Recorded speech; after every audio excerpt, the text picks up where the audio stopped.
You know, there's something about sports anime that just really encapsulates freedom. A lot of sports anime around share that common sentiment of having said sport be a sort of freedom from the oppressive shackles that bind them. Freedom to enjoy the sport however they like, freedom to love the sport, and freedom to have fun. These are themes I really vibe with, unless you're Blue Lock.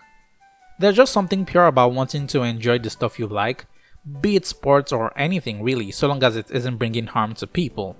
This is exactly the case with the totally radical rollerblading anime, Air Gear.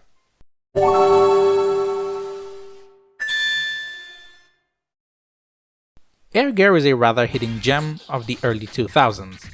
It's a cult classic and a favorite to anyone who knows about it, and it's easy to see why. Air Gear came around the time rollerblading was unfortunately falling in popularity, but that didn't stop it from leaving a strong impression on those who actually saw it. It carried that rebellious and extreme energy that was associated with rollerblading at the time and cranked it up to 11 in a way that only anime knew how to do so. In a nutshell, it held the spirit and pride of rollerblading and wore it on its sleeves for everyone else to see. This has led it to become a cult classic and remain in the mind of fans all around.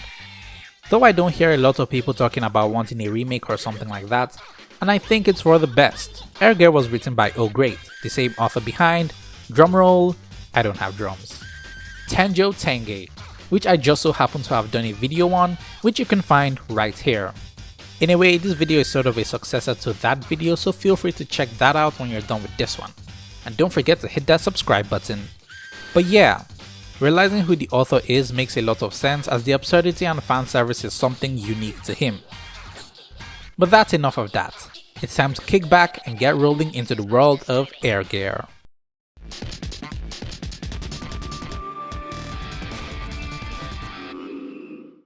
Air treks. Only the hippest and coolest mode of transportation the teens are riding these days.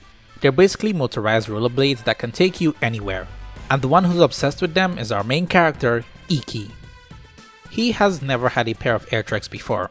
That and parents. All his life he's lived with 4 other girls, Rika, Mikan, Ringo, and Ume. Despite the fact that they're all sort of like siblings, they tend to treat him like crap most of the time. Then again, he's a foul-mouthed and impulsive pervert, so I guess it's justified.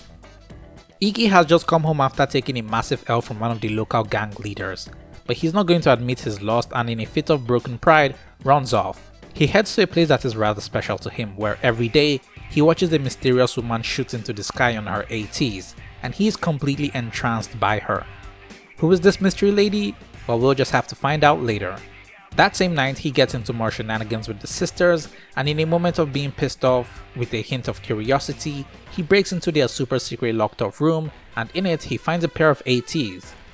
Being the guy he is, he takes them out for a test ride, and while learning the ropes, quickly gets ahead of himself.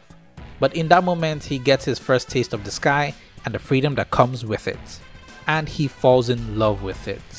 But he can't figure out how to stop and crashes into an AT shop.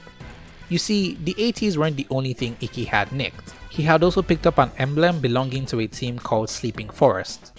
And the shop owner sees this and assumes he's part of said team and directs him towards the location where a bunch of AT riders are being gathered. AT riders are actually called Storm Riders, all part of their cool underground network of rebellious young people showing off and clashing with each other in rollerblading action. If you know anything about Jet Set Radio, this should sound familiar. It's in this meeting that Iki finally meets that mysterious lady. Her name is Simka. She's parading around with a bunch of other team emblems on her. She's sort of acting like a challenge board of sorts, where every emblem on her is a team looking for a challenge. And Iki, oblivious to this while trying to cop a feel, lands the emblem he picked up on another team's emblem, the Skull Satyrs, which means he's just issued out a challenge. And as luck would have it, his opponents are the gang he faced earlier that day that kicked his ass. But just as things are about to kick off, the cops show off. They aren't just any normal police though. They are the countermeasure against the reckless use of aviation footwear department. What a dumb name. And they're led by this crazy guy who's followed by someone in an eye patch and a straitjacket. So everyone is scrambling to escape, but the leader of the Skull Satyrs goes ahead with issuing the challenge to Iki. He's only doing this to nab that emblem Iki has. The emblem which belongs to the legendary Sleeping Forest, one of the strongest Tomb Raider teams that have been inactive for quite a long time. The race kicks off and Iki isn't doing too well, But just as things are starting to look bad for him, Ringo, Mikan and Ume show up to back him up and clean up his mess. They are the true members of Sleeping Forest, and they kick ass, clearing a path for Iki to face off their leader, and he's closing in fast. Just as he's picking up speed, grinding on power cables, Iki begins to see the wind. Rather, the wind is creating a road for him to follow. This is the Wing Road. The best way to describe it is, this is the anime's equivalent of being in the zone or something like that. So thanks to the Wing Road, Iki is able to nab a win from the Skull Satyrs. But their boss is a sore loser and doesn't acknowledge it, vowing revenge. His first win has definitely put him on the radar of a lot of people, and Simka is one of them. Things are going to get even wilder from here. So Iki decides to make his own Storm Rider team with his two best buds, Kazo and Onigiri. But you need 5 people to register and there are 2 people short. In the meantime, he begins training, but it's not long until he runs into Simka again, who slices him and sets him up with a battle with a Storm Rider group, the Resboa Dogs. Her main reason for doing this is to throw Iki out of the nest and really teach him how to fly, because she, as well as a lot of other people that we'll find out about later, see a lot of potential in him. This in particular doesn't sit well with Ringo. She's been with Iki since they were kids and has a pretty big crush on him, so she worries a lot about him. Being a member of the legendary Sleeping Forest means she's no joke as a Storm Rider. In fact, she might be one of the strongest around. But she's not into all that Storm Rider battling and just wants to use ATs for fun, which is why she's concerned Iki might fall into that dangerous side of storm riding and can't really stop him, so all she can do is watch from the sidelines. Back to Iki though. He's actually able to outspeed the Resboa Dogs and nab the win. However, this win means that the dogs have to disband and quit riding ATs forever. Those are the rules. There are stakes every Storm Rider has to deal with. It adds a lot of tension to things because you know each and every one of them who rides loves it in some way. This is a way of life to them, and to stake their life on the line for victory makes every battle feel personal and add a lot more tension to them. This rubs Iki the wrong way as he doesn't want to be someone who takes away the ability to ride from others. But rules are rules and the Resboa Dogs disband. For someone who's gotten pretty good at using ATs, Iki still doesn't know a lot about what happens in the world of Storm Riders, like the difference in parts and the various classes they are, but he'll learn more about those later. But his biggest issue now is that his AT parts are busted and he needs some sort of job to be able to afford new parts.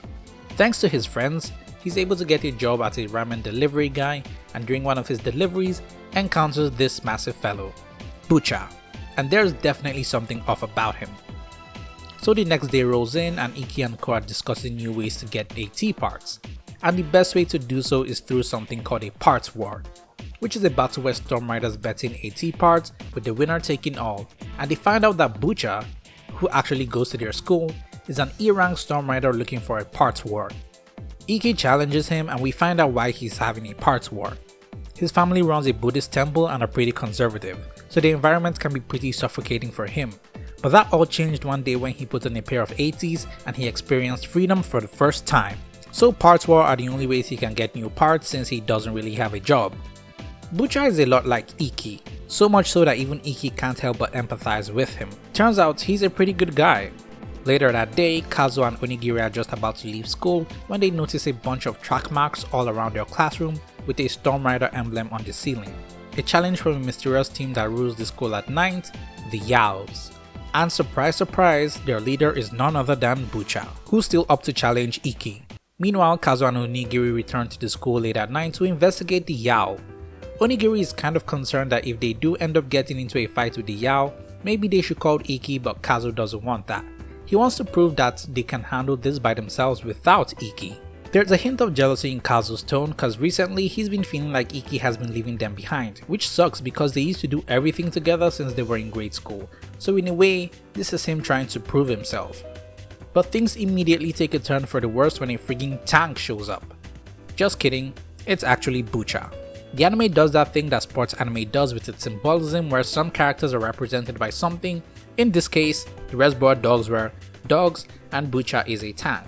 And in case you were wondering, Iki is a crow. I've always been a big fan of this kind of dramatization cause it just bumps up the cool factor and it makes things a lot more dramatic. So Kazuo and Onigiri fall into the den of the Yao and get a royal ass beating. Kazu is just barely able to stand up to Butcher, but eventually they get overwhelmed by the Yao and get sent to the hospital. Pissed at it all that same night, Butcher returns to his place to eat away his frustrations, but that's cut short when he gets a visit from a rather distinct individual. This is Spitfire. Just who is he? We'll have to find out later. On a side note, I watched this dub and his English voice was rather odd. He's British, and for some reason it doesn't quite fit with the general vibe of the whole anime. That, and he sounds much louder than all the other dubbed voices. In fact, his audio quality sounds entirely different from the rest. It's pretty off-putting. Spitfire is there to talk to Butcher about Iki and wants to see how he'll handle him, saying he'll be watching from the sides. Back to Iki. The sight of his friends in the hospital infuriates him. He's determined to get some payback for his friends. But first he has to fix his ATs up, using the parts from his friends' ATs. Ringo does offer him help by showing him what's called a trick pass. It's basically a map of the skull, highlighting points of interest where tricks can be pulled off to give the riders an advantage. And Iki intends to make full use of this. And so the ninth falls again and the battle begins. But Iki and the Yaos aren't the only ones to show up to the battlefield. Tons of Storm Riders pull up, all of them eager to see just how this battle plays out and what kind of potential Iki has. He's been gaining the interest of a lot of riders throughout the city and they all want to know what kind of rider he is. The battle kicks off and Butcher wastes no time in showing off his skills, able to scale the vertical skull wall to the top in one go. Iki on the other hand just bursts right through. But while this is going on, Spitfire shows up as intended and strikes conversation with Ringo. They talk with a lot of familiarity, having known each other for quite some time now. Spitfire is just there to see if Iki can really claim the 1% chance he has of winning. Back at the race, Iki is pulling off all sorts of tactics to gain the upper hand, but none of them seem to be working. However, this just disappoints Butcher cause he expected more from Iki. It's this look of disappointment in his eyes that triggers a flashback in Iki, who remembers someone who we don't know looked down on him. But this only fires him up and in a bit of impulsivity tries to scale a wall, but he's not able to actually do it and falls. Is this it? Is this when he plummets to the ground and cuts the story short? Nah, this is just episode 4. Spurred by the power of friendship, he's able to gain his composure and pull off a sick move called an upper soul. A move that is pretty hard to pull off normally, which no doubt surprises Spitfire. This lets him catch up to Butcher and make a mad dash for the finish line. But Butcher has one more trick up his sleeve. The only way to the finish line is through a pretty narrow path, one that can only let people through one at a time. You'd think it'd be a problem for Butcher, but turns out he can actually redistribute his body fat and gets in first, blocking Iki behind. But just as he's reaching the end, the path gets narrower, locking him in. Turns out the girls from earlier who witnessed Kazu and Onigiri getting beat up gather their club to help out. The Yao members step in to stop them, but this is when Kazu and Onigiri show up with a bunch of other students and a huge fight breaks out, giving Iki the chance to move ahead and finally grab that win. This loss opens Butcher's eyes to how he's been binding himself, focusing on nothing but winning and forgetting why it is he got into ATs in the first place. It's for the freedom of it, and Iki helped him remember all that. But for some reason Iki isn't exactly thrilled with his win. He doesn't feel like ATs should be used for fighting and violence, but before he can really dwell on that, Spitfire finally shows himself to him. Engulfed in flames, he reveals to Iki that he's the king of the Flame Road. There are 7 other kings who rule over 7 other roads, and if Iki wants to make it to the top, he'll have to claim the emblems of all the 8 kings. But the thing is, Iki isn't all that concerned about making it to the top right now. He just wants to ride his ATs for fun. But Simka has other plans for him. You could say she's grooming him to be the best Storm Rider ever to be by her side.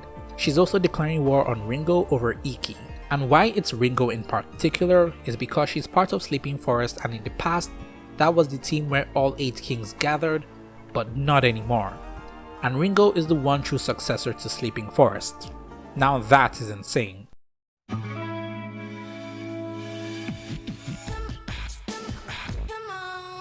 That's pretty much the first arc of Air Gear. I have to say it does a great job leading us into the world of Storm Riders, and it's every bit as cool as it looks. Everything about the sport around air treks has been carefully planned out in a way that you can see it actually being a real thing. From the rules to the tricks and the different names they call things, It's able to perfectly capture the essence of the early 2000s in a unique way, making it a product of its time. And this is made even better with the music. The anime's OST absolutely slaps in a way that really pops into your head when it comes on. It combines funk and jazz with a hint of punk to give some really memorable tracks like the OP, really encapsulating that era so well. And that's saying something because, here's a hot take, but a good majority of modern anime tend to have a pretty forgettable soundtrack, and even the popular ones only have one or two memorable tracks.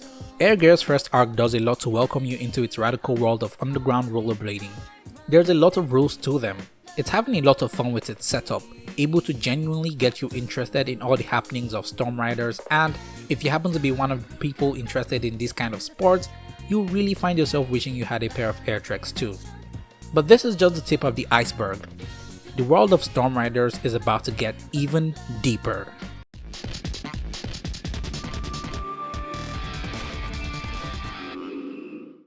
The next arc kicks off with Iki stopping by the late night Storm Rider shop. He's been going there every night to work off his debt for breaking the sign during his first race with the Skull Satyrs.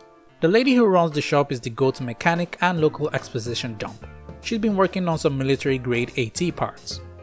Just then, the fellow in the straight jacket who showed up all the way back in episode 1 appears. Turns out those military grade parts belong to him, which makes a lot of sense since he sort of works for the police.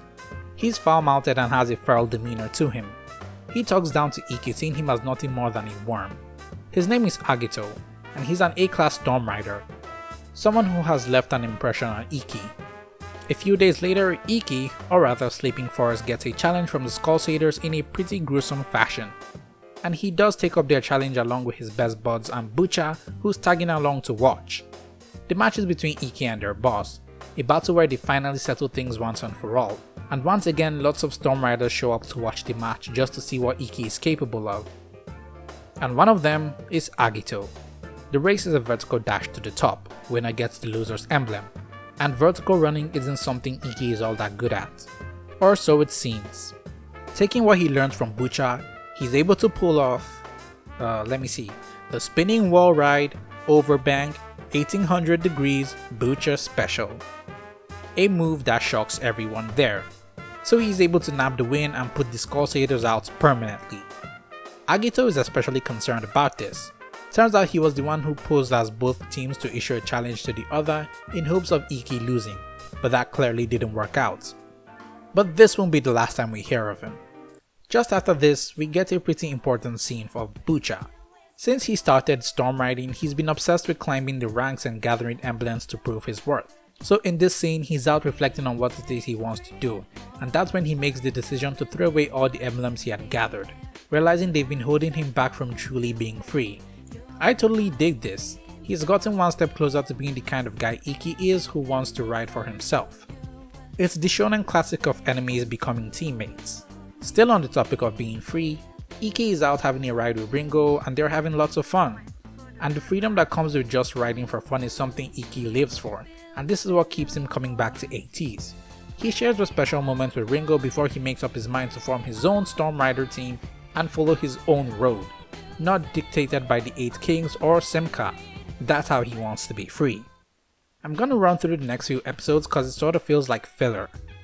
Onigiri gets a girlfriend and thinks he's too cool for the rest, but turns out she's into fat guys and dumps him for Bucha, who also gets dumped when an even bigger guy comes up. The boys get into trouble with a teacher who sets a test for them where if they fail, they'll be held back a year. So they get the help from their very suggestive teacher, who they call Tauntaun, to help them out. We get some backstory between her and the teacher, and it's honestly pretty wholesome. The boys then get into some shenanigans trying to get 2 male members for their team since they need 5 people to be an actual team. These filler episodes are surprisingly really funny to watch and felt just right with the whole anime. It's one of the better cases of filler. The plot finally continues and they hear about the part war between 2 teams, Agito versus the Kintetsu Bulls. So they hitch a ride with the teacher from before, with Ringo and Bucha, as well as the 2 NPC girls from earlier in the anime to go watch the match. However, unknown to everyone is this match is actually set up by Agito to lure Iki. He's been on Agito's hit list and wants to take him down. The match is about to begin when something seems off about Agito. He's a lot calmer than usual. But that's when we get the reveal that Agito actually has two personalities. The feral one who's a pro at using ATs, and the calmer, more submissive looking femboy is Akito with a K. And they work under the control of yet another discount Sephiroth. So with the flip of an eye patch, they change personalities. Pretty convenient if you ask me, but you know how people with dissociative identity disorder in anime do be, being crazy with wildly contrasting personalities and stuff. But so far we know nothing about Akito. The battle begins and Agito takes over, taking on the Bulls solo, and he is more than capable of taking them all. He takes down every member of the Bulls rather ferociously too.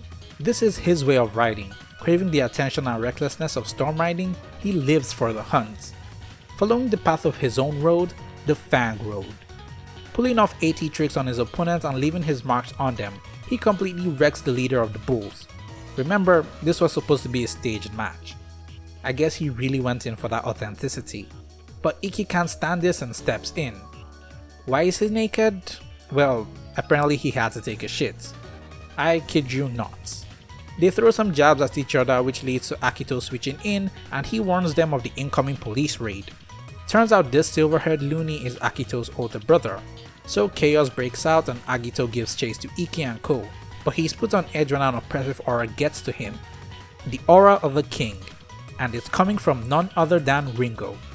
This really helps to stylishly show us how strong Ringo actually is if a highly skilled A-class rider is able to be shaken up by her aura.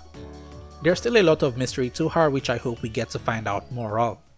So they hit the big jump and soar through the sky, and Iki and friends are ecstatic about it. But Agito can't seem to understand why they're so excited since all they're really doing is falling, and that's when Iki hits him with a talk no jutsu, showing him the true freedom of ATs and the fun that comes with it, letting go of the battles, the emblems, the roads, and helping him really enjoy riding. They are so moved by this that Akito takes over and steals a kiss from Iki. As an added bonus, he styles on Ringo. I guess he's showing off just how submissive and breedable he is. So Akito pretty much swells loyalty to Iki, breaks away from his brother's abuse and oppression, and moves into Iki's house as well as transfer to his school, giving him a spot as one of the main recurring characters. The anime then takes a very interesting turn, giving Kazu the spotlight. It surprised me because I thought he'd be relegated to one of the supporting cast that just goes around reacting to whatever the main character is doing. This was sort of teased at the start of the series when he tried to take on the Yao on his own without telling Iki, but I didn't think he'd become this developed. I mean, just look at Onigiri, whose defining trait is being a pervert. So here's the thing, up until getting into storm riding, Iki, Kazu and Onigiri were part of a delinquent gang called the East Side Guns. That's guns with a Z, so you know they were cool. Or at least they tried to be. Nobody really takes them seriously. It's a gang that rules their school and pass on leadership to the next generation, which is this trio. Kazu sort of takes pride in being the second in command, but he doesn't really have a presence, like a true NPC. And in addition to it, Akito is now part of the main cast, so he feels even more relegated to the background. He gets even more pissed off when Iki brings along Bucha and Agito to join their team, and seems to treat them better. It's in this moment of frustration where he's summoned by the previous leaders of the East Side Guns, and they aren't pleased with the way Iki and Co are running things and command Kazu to bring Iki to them. But Kazu isn't going to turn on his friend like that and picks a fight with them. And in a very huge plot twist, he stands his ground and actually takes them all down. This is the moment Kazu became one of my favorite characters. What can I say? I love a good underdog story and it only gets better from here. Alright, so Iki and Co have finally gotten everything ready for their team, from creating an emblem to getting outfits and all that stuff. It's oddly really wholesome. And so their team is formed. Enter Kogarasumaru. And it doesn't take long until they get into another battle.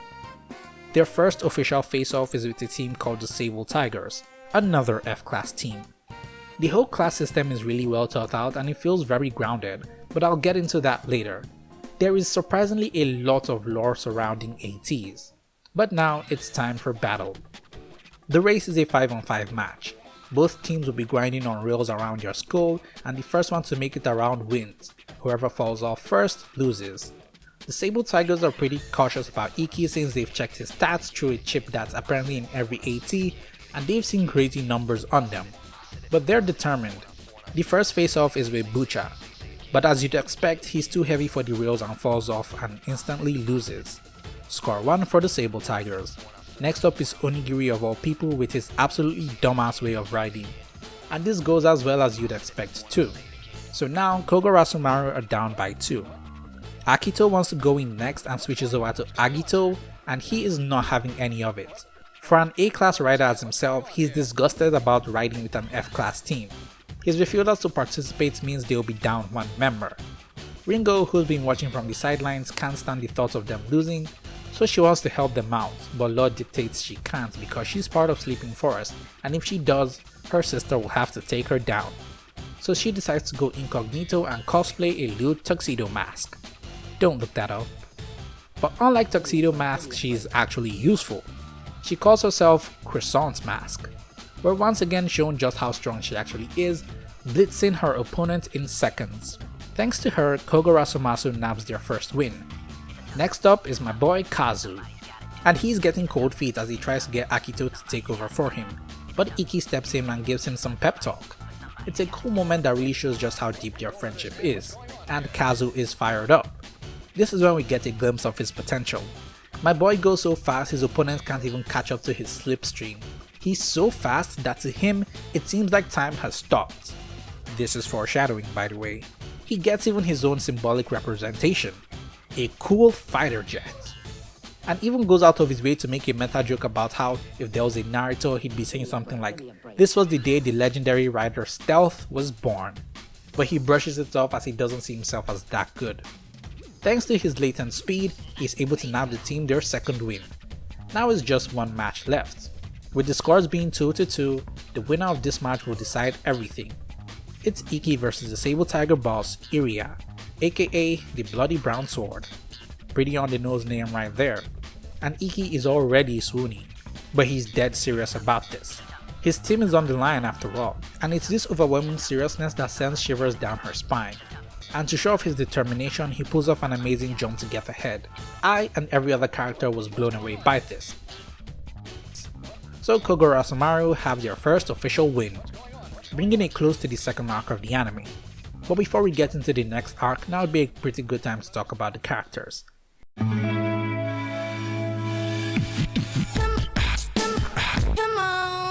Erger's cast is some of the liveliest people I've had the pleasure of watching.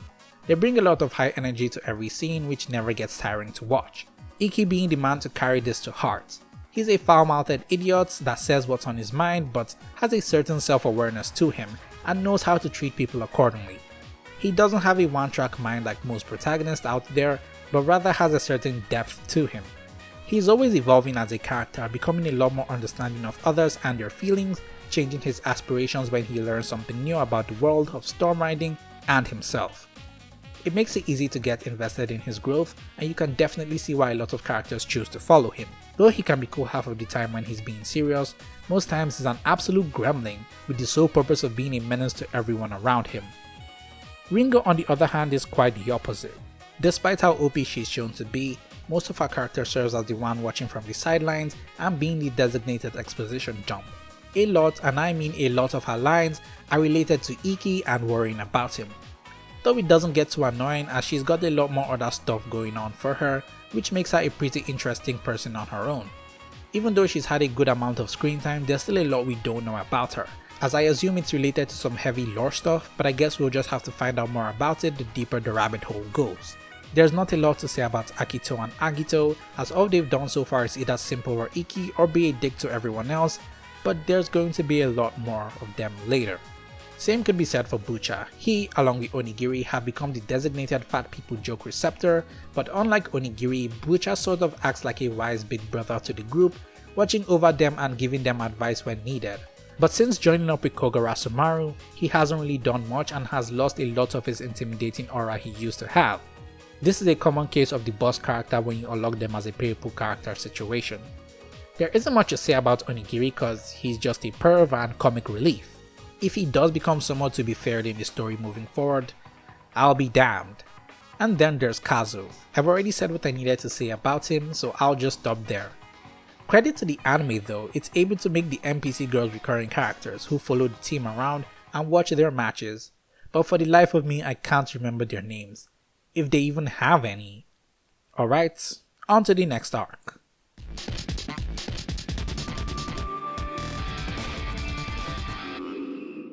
The next arc is a pretty short one consisting of only a couple of episodes.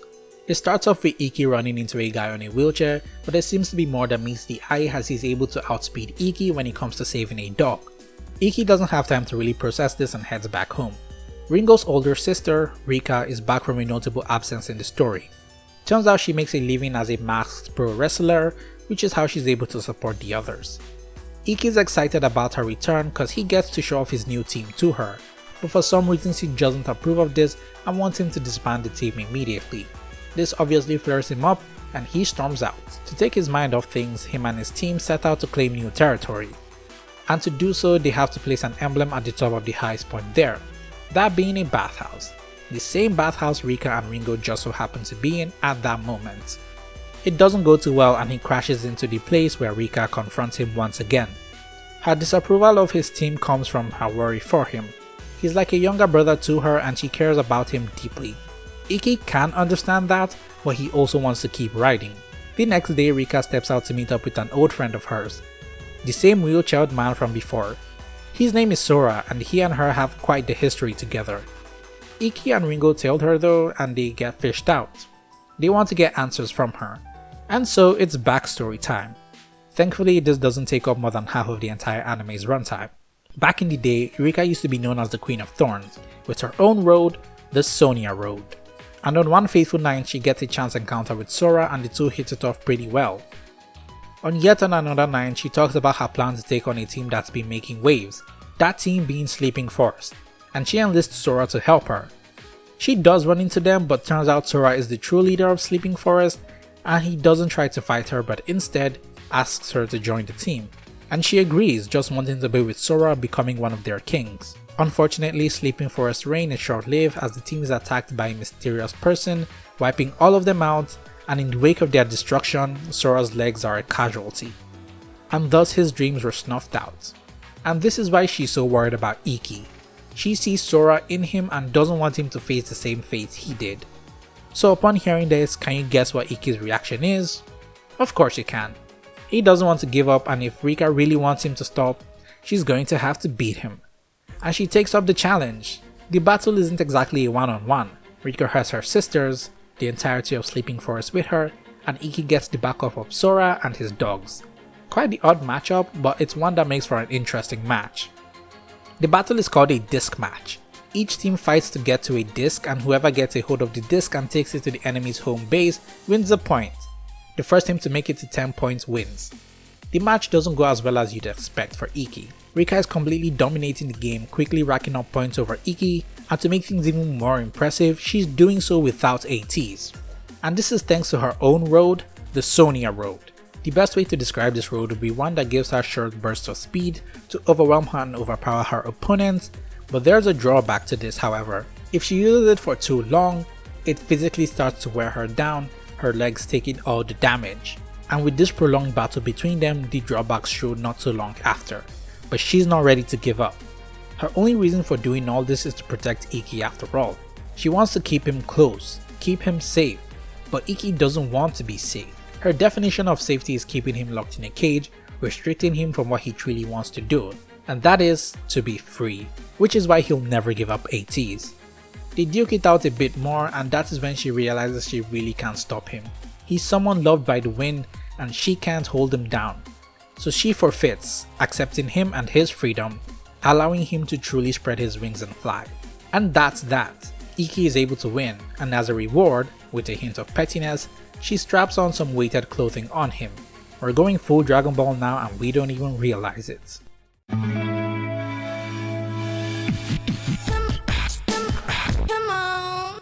What this arc really sets out to do is give us more amazing character moments, show us just how determined Iki is, and a lot more lore. In fact, Erge has a surprising amount of lore in it, way more than I thought a rollerblading anime would have. To start things off, there was this legendary Sky King who rides the Wing Road, the one who will conquer all 8 roads and triumph over all 8 kings to unite all Storm Riders. The one who several people think Iki might become if he is able to make it to the top, or as the Storm Riders call it, the Tropium.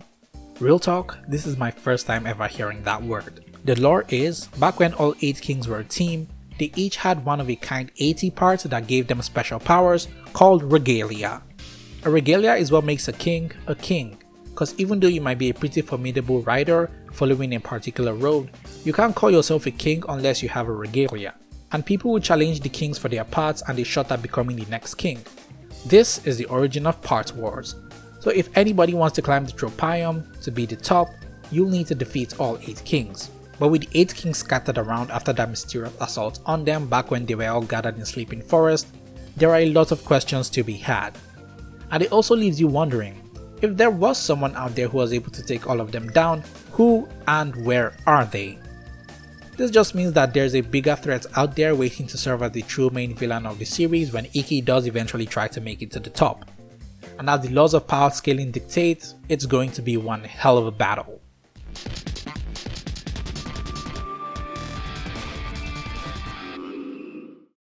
Here comes what I think is the best arc in the anime so far. Kogoro and Sumaru are back to their usual antics, but have been kind of concerned lately because they haven't had any new challenges. In fact, a lot of the teams around their territory seem to be mysteriously disbanding without any clear reason. Turns out Agito has been going out at night on his own to take them down, and the Great Crescent Mask confronts him and finds out why. Turns out he's doing this to gain the attention of a certain team, that team being the super monster team, Behemoth. And that name isn't for show. They are probably the biggest Storm Rider team in all of Japan, led by the man known as the Great Beast Akira Udo, aka the Fang King. And now Kogoro and Sumaru are in their sights. It doesn't take long for things to escalate when they run into one of Behemoth's top 4, Mitsuru Bando, the Cyclops Hammer, and he's able to push back the whole team with just one punch. This is all going according to Agito's plan though. The weird thing about Behemoth is that they are a D-class team even though they have the power to be A-class. They are able to abuse the system in a way that keeps them at D-class while preventing other teams from moving to the next class. As long as they don't win 3 parts wars in a row, they don't have to advance to the next class. They're sort of acting like gatekeepers to keep the overzealous rookies in their place, and Agito is using this to shoot Kogoro and Sumaru into the limelight while getting a chance to have a rematch with their leader. They have some kind of history together, and we'll find out about that later. So Kogoro and Sumaru accepts their challenge and the battle begins.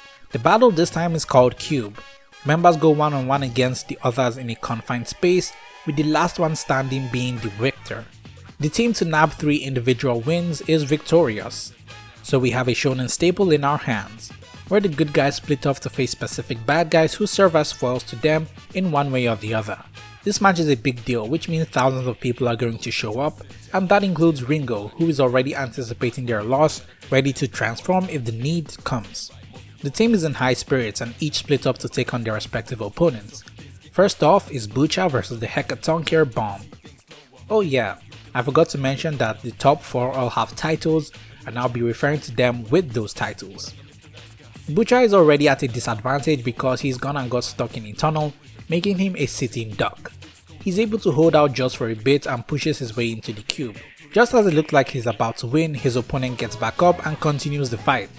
It turns into an endurance test which Bucha unfortunately loses to, giving Behemoth their first win. Man, Bucha has taken 3 losses in a row now.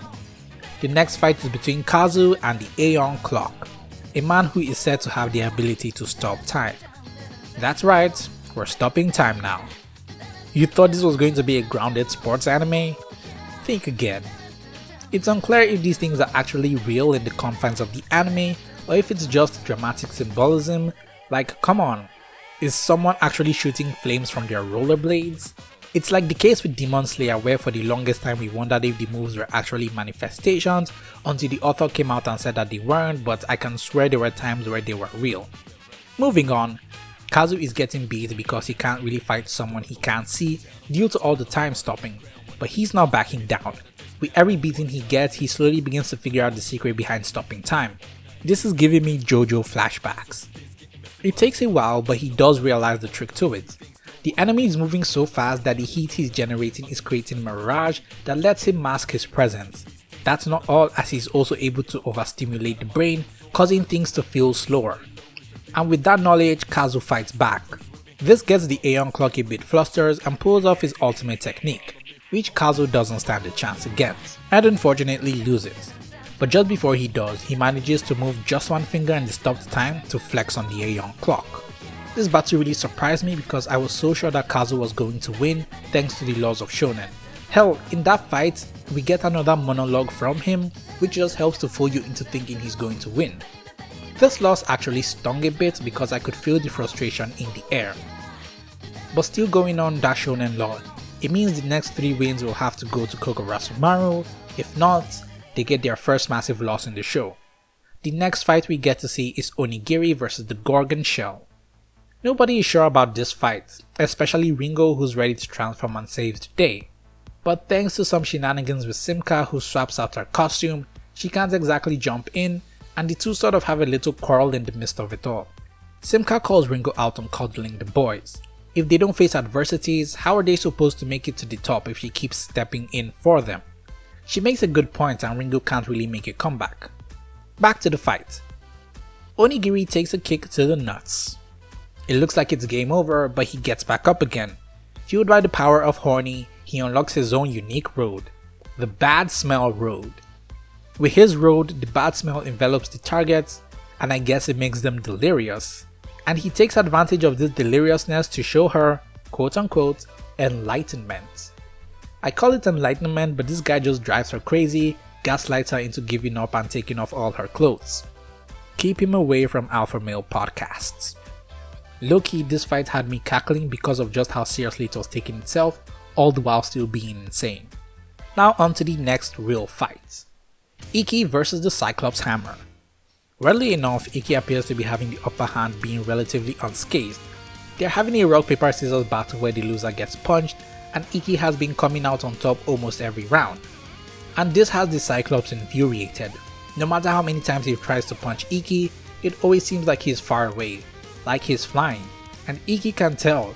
The Cyclops has never saw through the sky before, and Ikki is determined to show him the sky. We'll get back to this fight later. Shifting our focus to the last match, Agito versus the Fang King, Akira. Agito is out for revenge.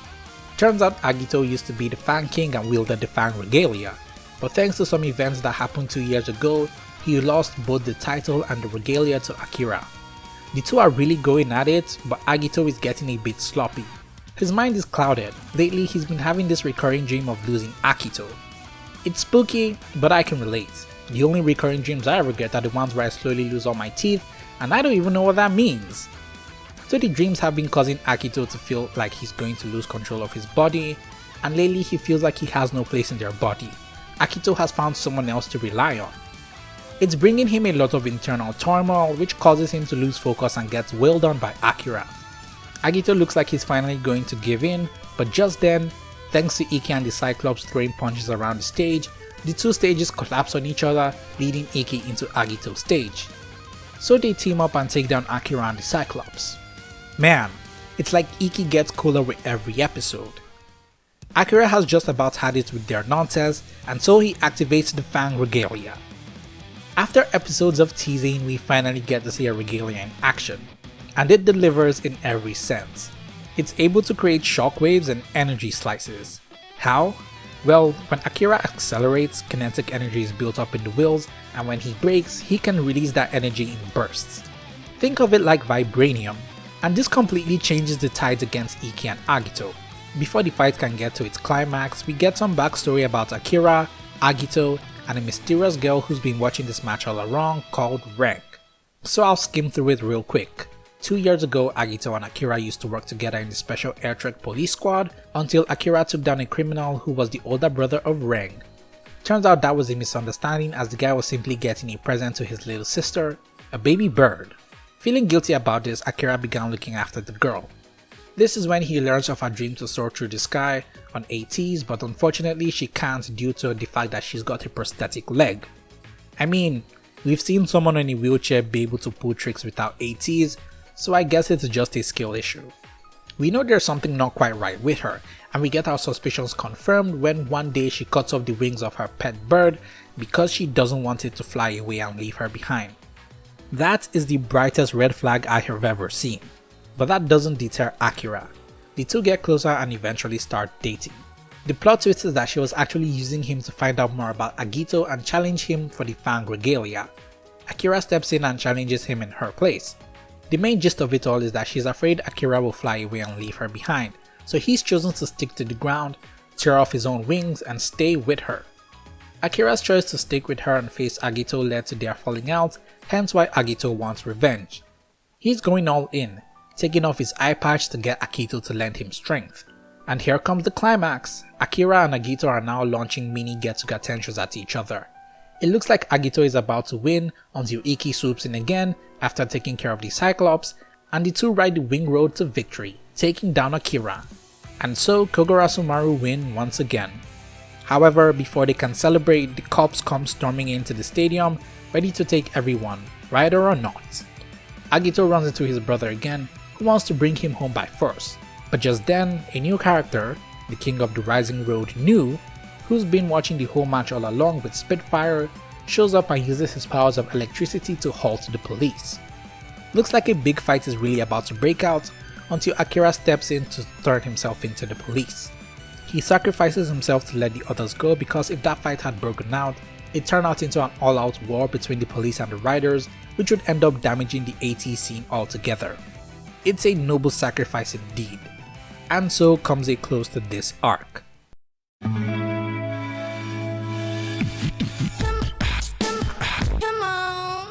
The arc had a lot of hype to it. I was constantly on the edge of my seat looking forward to all the battles. The arc really helped to flesh out a bit of the characters like Kazu, Simka, and most of all, Agito. This was also the arc we really leaned into the anime absurdity of it all. From the special effects to the stand type auras they emit sometimes, it really helps to heighten the whole experience even further and make the battles a lot more intense. But this arc did bring light to a problem I had with the anime. That would be Ikki himself. Don't get me wrong, he's a cool dude and I love watching him on screen, but he's a bit too good. According to the anime, it's only been 2 months since he started using air treks, yet he's able to keep up with people who've been at it for more than a couple of years. Who am I kidding? This is a shonen we're talking about. Of course that's always the case. But Ikki tends to hog the spotlight a lot. I don't know if this was intentional by the author since even Ikki himself refers to himself as the main character and can't stand it when other people are the center of attention. But in this arc which puts Agito in the main focus and the one pushing the plot, during that final fight, Ikki on several occasions swoops in to pretty much save Agito. Hurrah for the power of friendship and all that, but I guess I just really wanted to see the main character struggle a bit more and maybe take a loss to finally help him develop better. But I guess when it all boils down to it, I'd rather have him as a main character. He's got the charisma after all.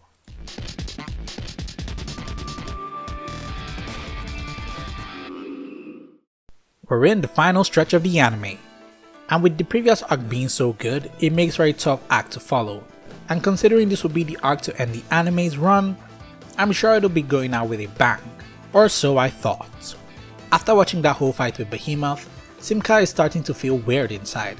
She's having feelings she's never felt before, feelings she doesn't understand. Watching Ikki in that fight swayed her so much, all she wants to do is serve him.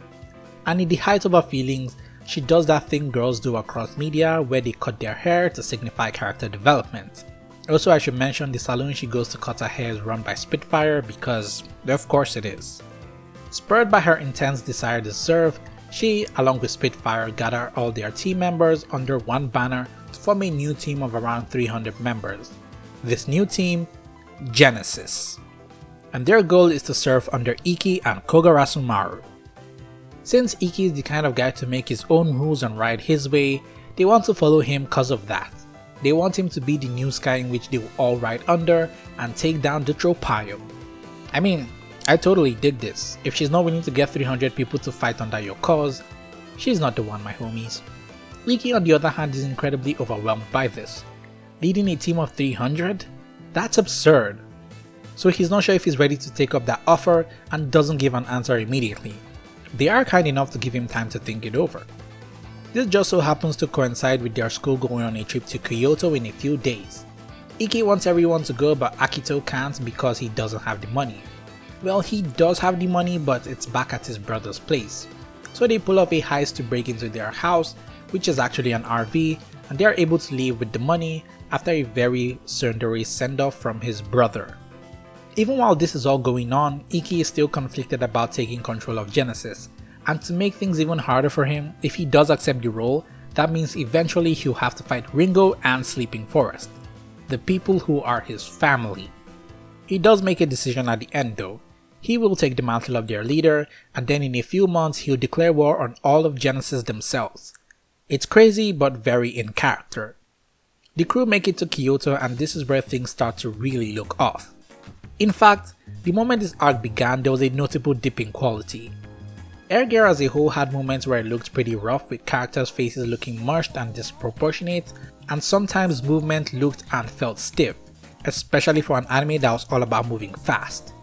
It's no surprise the anime came out the way it did, since it was done by Toei Animation of all people, which makes a lot of sense now that I think about it. But the moment the setting shifts to Kyoto, things really become noticeable. The most glaring issue I had with it were the backgrounds. They looked like someone just slapped a really bad filter onto real world shots and just animated over it, looking like scenes straight out of Persona 3 Portable. I can't tell if this was a stylistic choice or maybe a budget issue, but it really takes out of the experience and gets really jarring, even more so when the characters have to interact with PNGs. Anyway, the crew gets into some wacky antics in Kyoto before getting into trouble with the gangs of that area. Turns out they are part of the Kyoto branch of Genesis and they can't accept Ikki as their new leader.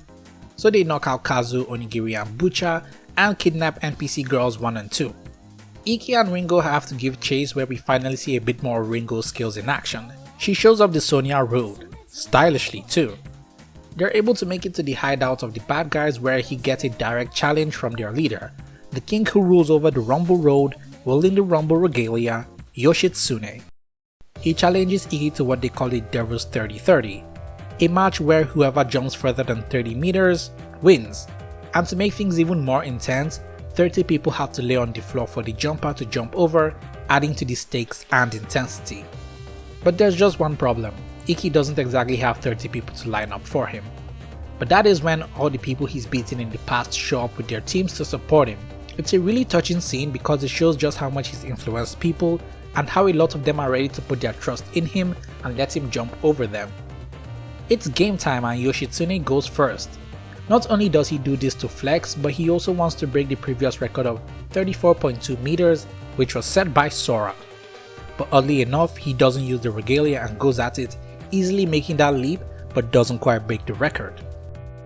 It's Ikki's turn next, and he's got a trick up his sleeve. He gets Agito to use the fan regalia to shoot a shockwave to ride and make the jump, but Yoshitsune catches on to this quickly, using his regalia, which has the ability to suck up air and shoot it outwards to blow Ikki back, stopping him from making the jump. Yoshitsune is pretty pissed at this, and he calls Ikki out on his BS.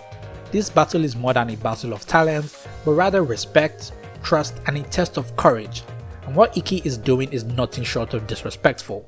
And in an amazing show of growth, Ikki apologizes and humbly asks to try again. So he tries over and over, with every attempt bringing him closer to the end. And when he finally does go at it, making that leap, it's almost like he's flying, and when he lands breaking that record, hitting 35.4 meters. Insane! So I'm sure you're wondering what happens next, right? Me too, but that is literally where the anime ends. We don't get any final words, not even a Kogarasumaru victory pose. There is no open-ended ending to have us look forward to the possibility of a next season, and there really isn't any kind of encouragement to check out the manga. We just get the end credits and that's it. Honestly, it's really disappointing and leaves you with a bitter taste in your mouth. Air Gear was a really fun experience, and I think a lot of people should check it out. It's really a product of its time and really deserves the title of cult classic. However, I can't help but feel like the anime does a disservice to its source material. The main selling points, rollerblade battling, which you'd expect to be a spectacle, ends up looking like a slideshow half of the time, reusing animations and just not having as much impact as it's supposed to. I loved how structured it was, with arcs having a clear start and end, but after 25 episodes it didn't really feel like there was an overarching narrative or an end goal in sight, and a few of the other characters felt really underused, specifically Simka and Ringo. I feel like the anime would benefit a lot more if it was remade today, adding a lot more Sakuga to it, and I can't help but wonder what that would look like. And it turns out I already have an answer. And it turns out in 2011, 5 whole years after the anime's run, a 3-episode OVA was released, and after checking that out, I wasn't exactly impressed. For starters, it looked entirely different from the air gear I had gotten used to, looking a lot more generic. Hell, I almost didn't recognize Iki at first. A lot of the unique style the anime had was gone, and the music that accompanied it was rather lackluster, missing that jazzy funk that came with the original. And to make things even worse, it takes place way further into the manga, introducing new characters I couldn't even begin to figure out who they were, and setting us in the middle of the climax and resolution of an arc. I was instantly getting spoiled. But I guess it's to be expected. If you hadn't caught up with the plot in 5 years, that's on you. The only praise I can give it was that the animation looked a lot better. The rollerblading action was a lot more fluid and impactful, giving us good sakuga and leaning into full anime with its special moves and explosions. It was honestly the best part about the OVAs. Watching this OVA really did put me on the fence on if a remake would be all that welcome. But the anime has come a long way since they came out, and maybe it would take the series to new heights, but I highly doubt a remake would be possible. But I guess reading the manga is the best way to enjoy it after all. I hear Obama is in it and becomes a main character at some point, swapping bodies with a high school girl. I can't make this shit up even if I tried. So yeah, I can't really think of a stylish way to end this video. So thanks for making it all the way to this point, and if you enjoyed it, leave a like, don't forget to subscribe, and stay hydrated. This has been your very favorite slice of bread. Stay toasty.